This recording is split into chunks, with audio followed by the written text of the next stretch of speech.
வணக்கம். தந்தையின் பாட்காஸ்ட் செய்திகளை வாசிப்பது அஞ்சலி. முதலில் தலைப்புச் செய்திகள். 44வது சர்வதேச செஸ் ஒலிம்பியாட் போட்டி முதலமைச்சர் ஸ்டாலின் முன்னிலையில் இன்று தொடங்குகிறது.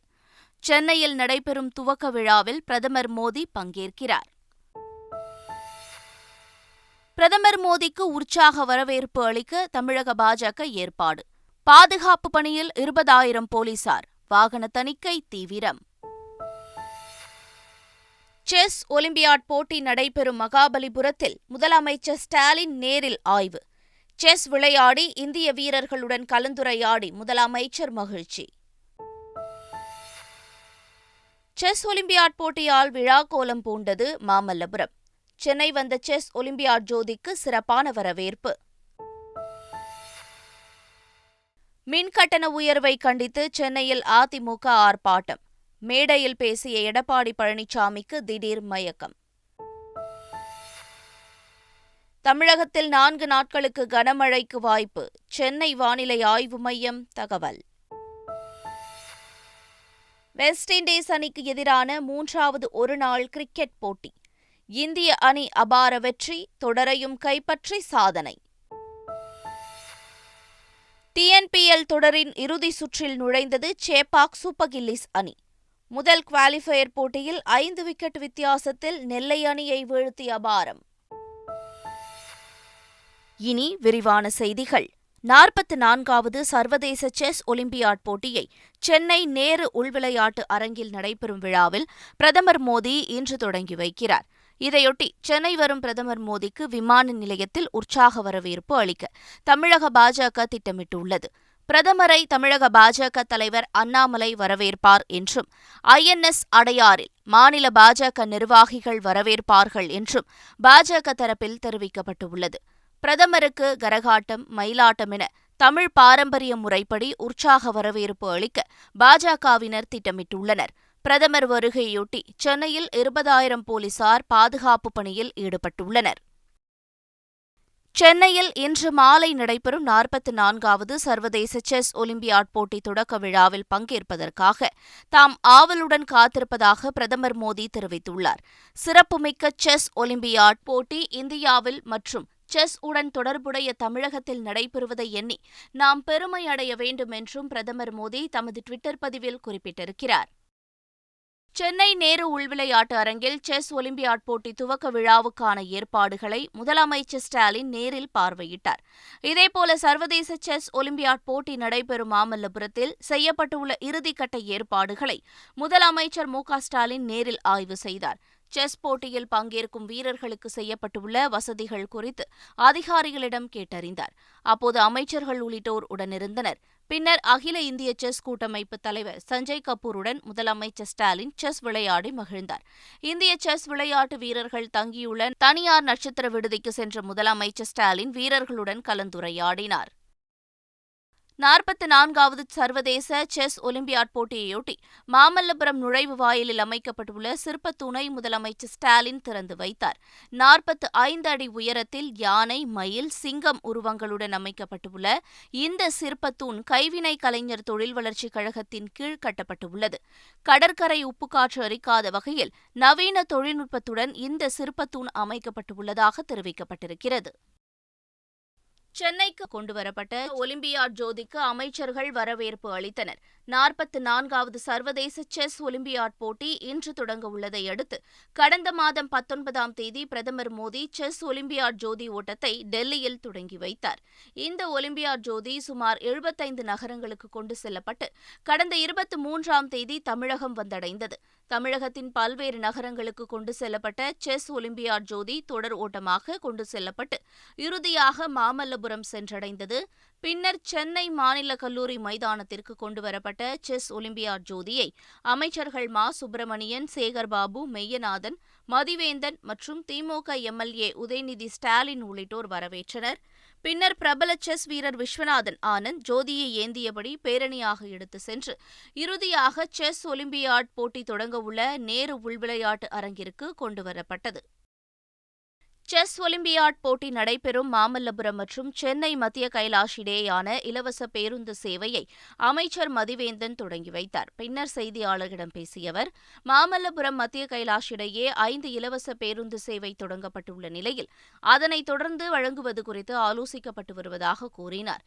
செஸ் வீரர்கள் மற்றும் சுற்றுலா பயணிகள் சுற்றுலா தலங்களை எளிதில் சுற்றிப் பார்க்கும் வகையில் சுற்றுலா நட்பு வாகனங்கள் ஏற்பாடு செய்யப்பட்டு உள்ளதாகவும் அமைச்சர் மதிவேந்தன் தெரிவித்தார். செஸ் ஒலிம்பியாட்டில் பங்கேற்கும் வீரர்களுக்கு தமிழக அரசு சார்பில் 2 லட்சம் ரூபாய்க்கு மருத்துவ காப்பீடு வசதி ஏற்பாடு செய்யப்பட்டுள்ளதாக மக்கள் நல்வாழ்வுத்துறை அமைச்சர் மா. சுப்பிரமணியன் தெரிவித்திருக்கிறார். மாமல்லபுரத்தில் செய்தியாளர்களை சந்தித்த அவர், செஸ் வீரர்கள் தங்கியுள்ள விடுதிகளில் சுகாதார வசதிகள் முறையாக மேற்கொள்ளப்பட்டு கண்காணிக்கப்படுவதாக கூறினார். சர்வதேச செஸ் ஒலிம்பியாட் போட்டியையொட்டி சென்னை மாநகரம் மற்றும் மாமல்லபுரம் முழுவதும் விழாக்கோலம் பூண்டுள்ளது. சென்னையில் துவக்க விழா நடைபெறும் நேரு உள்விளையாட்டு அரங்கம் மற்றும் சாலைகள் வண்ண விளக்குகளால் அலங்கரிக்கப்பட்டுள்ளது. இன்று உள்ளூர் விடுமுறை அறிவிக்கப்பட்டுள்ள நிலையில் நேற்றிரவு பொதுமக்கள் செஸ் ஒலிம்பியாட் போட்டியையொட்டி அலங்கரிக்கப்பட்ட இடங்களில் செல்ஃபி எடுத்து மகிழ்ந்தனர். செஸ் ஒலிம்பியாட் போட்டியையொட்டி தமிழகத்தில் உள்ள அரசு பள்ளி மாணவர்களுக்கு மாவட்ட அளவில் செஸ் போட்டி நடத்தப்பட்டது. இதில் வெற்றி பெற்ற 152 அரசு பள்ளி மாணவ மாணவிகள் சிறப்பு விமானம் மூலம் சென்னையிலிருந்து பெங்களூரு வரை அழைத்துச் செல்ல தமிழக அரசு சார்பில் ஏற்பாடு செய்யப்பட்டது. அதன்படி சென்னையிலிருந்து அரசு பள்ளி மாணவ மாணவிகள், ஆசிரியர்கள் ஆகியோருடன் புறப்பட்ட விமானத்தை திமுக எம்எல்ஏ உதயநிதி ஸ்டாலின் மற்றும் அமைச்சர்கள் வழி அனுப்பி வைத்தனர். விமானத்தில் பயணித்தபடியே மாணவர்கள் செஸ் விளையாடவும் ஏற்பாடு செய்யப்பட்டிருந்தது.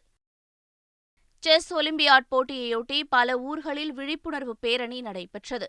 சென்னை அடுத்த தாம்பரத்தில் பதாகைகளை ஏந்தியபடி பேரணியாக சென்ற கிறிஸ்தவ கல்லூரி மாணவர்கள் நம்ம சென்னை நம்ம செஸ் என்று உற்சாகமாக முழக்கமிட்டனர்.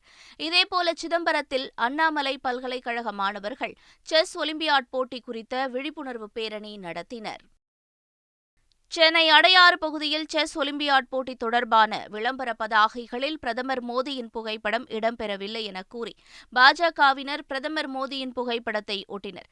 இதற்கு எதிர்ப்பு தெரிவித்து அந்த படத்தின் மீது கருப்பு மை வைத்து அழித்ததாக தந்தை பெரியார் திராவிடர் கழகத்தைச் சேர்ந்த 3 பேரை போலீசார் கைது செய்தனர். பள்ளிகளில் மாணவ மாணவிகளுக்கு காலை உணவு வழங்கும் திட்டத்திற்கான கோப்பில் கையெழுத்திட்டபோது தமக்கு ஏற்பட்ட மகிழ்ச்சிக்கு எல்லையே இல்லை என்று முதலமைச்சர் ஸ்டாலின் பெருமிதத்துடன் தெரிவித்துள்ளார். சமூக நீதியை உள்ளடக்கிய திராவிட மாடல் அரசின் மகத்தான திட்டம் இது என்று குறிப்பிட்டுள்ள முதலமைச்சர் ஸ்டாலின், ஏழை குழந்தைகளின் பள்ளி படிப்பை ஊக்குவிக்கும் இந்த திட்டம் ஒரு கனவு திட்டம் என்று தெரிவித்துள்ளார். தாங்கள் பெற்ற பிள்ளைகளுக்கு சமைப்பதில் எடுத்துக்கொள்கிற சிரத்தையோடு தங்கள் அன்பை கொட்டி தூய்மையுடன் உணவை பரிமாற களப்பணியாளர்களை தாம் அன்போடு கேட்டுக் கொள்வதாகவும் ஸ்டாலின் தெரிவித்துள்ளார். போராட்ட மேடையில் எடப்பாடி பழனிசாமிக்கு திடீரென மயக்கம் ஏற்பட்டது. சிறிது நேரம் அமர்ந்து ஓய்வு எடுத்த எடப்பாடி பழனிசாமி பின்னர் கிரீன்வே சாலையில் உள்ள இல்லத்திற்கு புறப்பட்டு சென்றார். அதிமுக பொதுக்குழுவை நடத்த அனுமதித்து சென்னை உயர்நீதிமன்றம் பிறப்பித்த உத்தரவுக்கு எதிராக பன்னீர்செல்வம் தாக்கல் செய்த மேல்முறையீட்டு மனுவை உச்சநீதிமன்றம் இன்று விசாரிக்க இருந்த நிலையில் விசாரணை வரும் 29ஆம் தேதிக்கு பட்டியலிடப்பட்டுள்ளது. இதனிடையே அதிமுக பொதுச் செயலாளர் பதவியிலிருந்து தன்னை நீக்கியது செல்லும் என்ற சென்னை நகர உரிமையியல் நீதிமன்ற உத்தரவை ரத்து செய்யக் கோரி உயர்நீதிமன்றத்தில் சசிகலா மேல்முறையீடு செய்துள்ளார்.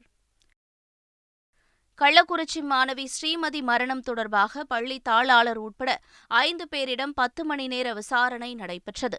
இவ்வழக்கில் கைதான கனியாமூர் தனியார் பள்ளி தாளாளர் ரவிக்குமார் உட்பட 5 பேர் சேலம் மத்திய சிறையில் அடைக்கப்பட்டிருந்தனர். இந்நிலையில் அவர்களை விழுப்புரம் தலைமை குற்றவியல் நீதிமன்றத்தின் அனுமதியின் பேரில் காவலில் எடுத்து சிபிசிஐடி போலீசார் விசாரணை நடத்தினர். 10 மணி நேர விசாரணைக்கு பின்பு 5 பேரையும் விழுப்புரம் தலைமை குற்றவியல் நீதிமன்ற நீதிபதி வீட்டில் ஆஜர்படுத்திய போலீசார் அவர்களை மீண்டும் சேலம் மத்திய சிறையில் அடைத்தனர். பழனி முருகன் கோயில் உண்டியலில் பக்தர்கள் 2,92,00,000 ரூபாயை காணிக்கையாக செலுத்தியிருந்தனர். பழனி கோயில் உண்டியல் எண்ணப்பட்டதில் மொத்தம் 2,92,26,315 ரூபாய் பணம், 1,212 கிராம் தங்கம், 18 கிலோ 866 கிராம் வெள்ளி மற்றும் 1,485 வெளிநாட்டு கரன்சி காணிக்கையாக கிடைத்துள்ளதாக கோயில் நிர்வாகம் தெரிவித்துள்ளது. தமிழகத்தில் 4 நாட்களுக்கு கனமழைக்கு வாய்ப்பு இருப்பதாக சென்னை வானிலை ஆய்வு மையம் தெரிவித்துள்ளது. வளிமண்டல கீழடுக்கு சுழற்சி காரணமாக தமிழகம், புதுவை மற்றும் காரைக்கால் பகுதிகளில் அநேக இடங்களில் இடி மின்னலுடன் கூடிய மழை பெய்யக்கூடும் என்றும் தெரிவிக்கப்பட்டுள்ளது. சென்னையை பொறுத்தவரை நகரின் ஒரு சில பகுதிகளில் இடி மின்னலுடன் கூடிய லேசான மழை பெய்யும் என்றும் தெரிவிக்கப்பட்டுள்ளது. தமிழகத்தின் பல்வேறு பகுதிகளில் கனமழை வெளுத்து வாங்கியது. மதுரை மாவட்டம் மேலூர் சுற்றுவட்டார பகுதிகளில் பெய்த மழையால் சாலைகளில் மழைநீர் பெருக்கெடுத்து ஓடியது.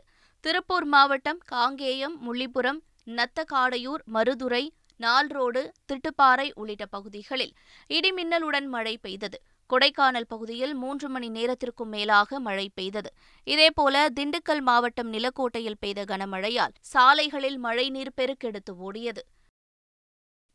வெஸ்ட் இண்டீஸ் அணிக்கு எதிரான 3வது ஒருநாள் கிரிக்கெட் போட்டியிலும் வெற்றி பெற்று இந்திய அணி தொடரை கைப்பற்றியது. போர்ட் ஆஃப் ஸ்பெயினில் நடந்த 3வது ஒருநாள் போட்டியில் டாஸ் வென்ற இந்திய அணி முதலில் பேட்டிங்கை செய்து 36 ஓவர்களில் 3 விக்கெட்டுகள் இழப்பிற்கு 225 ரன்கள் எடுத்திருந்தபோது மழை குறுக்கிட்டதால் போட்டி தடைபெற்றது. பின்னர் தாமதமாக போட்டி தொடங்கியதால் டக்வர்த் லூயிஸ் விதிப்படி வெஸ்ட் இண்டீஸ் அணிக்கு 35 ஓவர்களில் 257 ரன்கள் வெற்றி இலக்காக நிர்ணயிக்கப்பட்டது. தொடர்ந்து விளையாடிய வெஸ்ட் இண்டீஸ் அணி 137 ரன்களுக்கு ஆட்டமிழந்தது. இதன் மூலம் 119 ரன்கள் வித்தியாசத்தில் வெற்றி பெற்ற இந்திய அணி ஒருநாள் போட்டித் தொடரையும் 3-0 என்ற கணக்கில் கைப்பற்றியது. இந்திய வீரர் சுப்மன் கில் ஆட்ட நாயகனாகவும் தொடர் நாயகனாகவும் தேர்வு செய்யப்பட்டார். TNPL தொடரின் முதல் குவாலிஃபயர் போட்டியில் வெற்றி பெற்ற சேப்பாக் சூப்பர் கில்லிஸ் அணி இறுதிப் போட்டிக்கு தகுதி பெற்றது. சேலத்தில் நடைபெற்ற முதல் குவாலிஃபயர் போட்டியில் முதலில் பேட்டிங்கை செய்த நெல்லை ராயல் கிங்ஸ் அணி 140 ரன்களுக்கு ஆட்டமிழந்தது. அடுத்து ஆடிய சேப்பாக் சூப்பர் கில்லிஸ் அணி 5 விக்கெட்டுகளை இழந்த நிலையில் கடைசி ஓவரில் 141 ரன்கள் எடுத்து வெற்றி பெற்றது. இதன் மூலம் நடப்பு தொடரில் முதல் அணியாக சேப்பாக் சூப்பர் கில்லிஸ் அணி இறுதிப் போட்டிக்குள் நுழைந்து அசத்தியுள்ளது. இலங்கை நாடாளுமன்றத்தில் புதிய அரசால் கொண்டுவரப்பட்ட அவசரகால சட்டம் மேலும் 1 மாதத்திற்கு நீட்டிப்பதற்கான மசோதா நிறைவேற்றப்பட்டது. இந்த மசோதா மீது விவாதம் நடைபெற்ற நிலையில் வாக்கெடுப்பு நடத்தப்பட்டது. அவசரகால சட்டத்திற்கு ஆதரவாக 120 வாக்குகளும் எதிராக 63 வாக்குகளும் அளிக்கப்பட்டன. இதையடுத்து மசோதா நிறைவேற்றப்பட்டதாக அறிவிக்கப்பட்டது. இதனிடையே இலங்கைக்கு அமெரிக்கா தொடர்ந்து ஒத்துழைப்பு வழங்கும் என்று இலங்கைக்கான அமெரிக்க தூதர் ஜூலி சுங் தெரிவித்துள்ளார். அதிபர் ரணில் விக்ரமசிங்கவை நேரில் சந்தித்த அவர் இதனை தெரிவித்திருக்கிறார். திருச்சியில் துப்பாக்கிச் சுடும் போட்டியில் பங்கேற்ற நடிகர் அஜித்தை பார்க்க ஏராளமான ரசிகர்கள் திரண்டனர். தன்னை பார்க்க வந்த ரசிகர்கள் முன்பு தோன்றி நடிகர் அஜித் கையசைத்து மகிழ்ச்சியை வெளிப்படுத்தினார். அவரை காண அதிகளவில் ரசிகர்கள் குவிந்ததால் போலீசார் லேசான தடியடி நடத்தி கூட்டத்தை கலைந்து போக செய்தனர். நடிகர் தனுஷ் இன்று தமது பிறந்த நாளை கொண்டாடும் நிலையில் அவர் நடித்து வரும் திருச்சிற்றம்பலம் படத்தில் இருந்து 3வது பாடல் வெளியாகியுள்ளது. இசையமைப்பாளர் அனிருத்தின் குரலில் வெளியாகியிருக்கும் லைஃப் ஆஃப் பழம் பாடலை தனுஷின் ரசிகர்கள் கொண்டாடி வருகின்றனர்.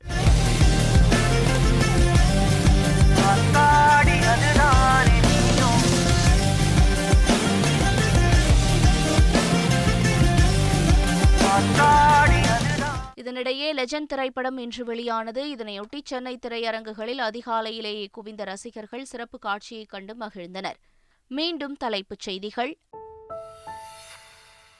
44வது சர்வதேச செஸ் ஒலிம்பியாட் போட்டி முதலமைச்சர் ஸ்டாலின் முன்னிலையில் இன்று தொடங்குகிறது. சென்னையில் நடைபெறும் துவக்க விழாவில் பிரதமர் மோடி பங்கேற்கிறார். பிரதமர் மோடிக்கு உற்சாக வரவேற்பு அளிக்க தமிழக பாஜக ஏற்பாடு. பாதுகாப்பு பணியில் 20,000 போலீசார். வாகன தணிக்கை தீவிரம். செஸ் ஒலிம்பியாட் போட்டி நடைபெறும் மகாபலிபுரத்தில் முதலமைச்சர் ஸ்டாலின் நேரில் ஆய்வு. செஸ் விளையாடி இந்திய வீரர்களுடன் கலந்துரையாடி முதலமைச்சர் மகிழ்ச்சி. செஸ் ஒலிம்பியாட் போட்டியால் விழா கோலம் பூண்டது மாமல்லபுரம். சென்னை வந்த செஸ் ஒலிம்பியாட் ஜோதிக்கு சிறப்பான வரவேற்பு. மின்கட்டண உயர்வை கண்டித்து சென்னையில் அதிமுக ஆர்ப்பாட்டம். மேடையில் பேசிய எடப்பாடி பழனிசாமிக்கு திடீர் மயக்கம். தமிழகத்தில் 4 நாட்களுக்கு கனமழைக்கு வாய்ப்பு, சென்னை வானிலை ஆய்வு மையம் தகவல். வெஸ்ட் இண்டீஸ் அணிக்கு எதிரான 3வது ஒருநாள் கிரிக்கெட் போட்டி. இந்திய அணி அபார வெற்றி, தொடரையும் கைப்பற்றி சாதனை. TNPL தொடரின் இறுதி சுற்றில் நுழைந்தது சேப்பாக் சூப்பர் கில்லிஸ் அணி. முதல் குவாலிஃபயர் போட்டியில் 5 விக்கெட் வித்தியாசத்தில் நெல்லை அணியை வீழ்த்தி அபாரம். இத்துடன் செய்திகள் நிறைவடைந்தன.